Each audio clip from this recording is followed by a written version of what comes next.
in the sense that television, by the time he got there, was big enough, important enough, and had enough stations and enough networks and enough cameras to be able to give him full coverage. In that sense, yes, he was the first television president.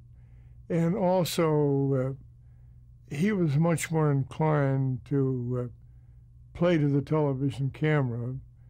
Eisenhower was willing to, but only on his terms. Eisenhower, through his 8 years of presidency, continued to be a five-star general. And there was a coolness toward the media that was not present with Kennedy. From that point of view, Kennedy was the first.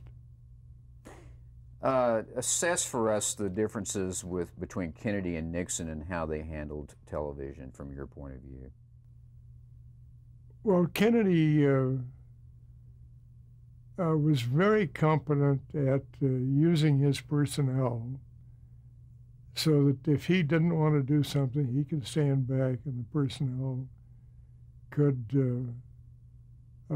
deny the rights. But generally,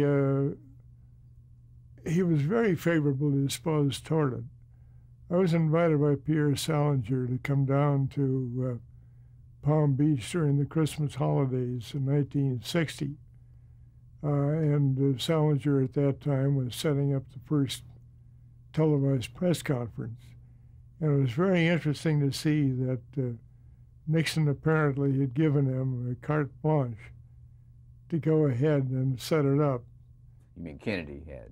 Kennedy had given it to Salinger.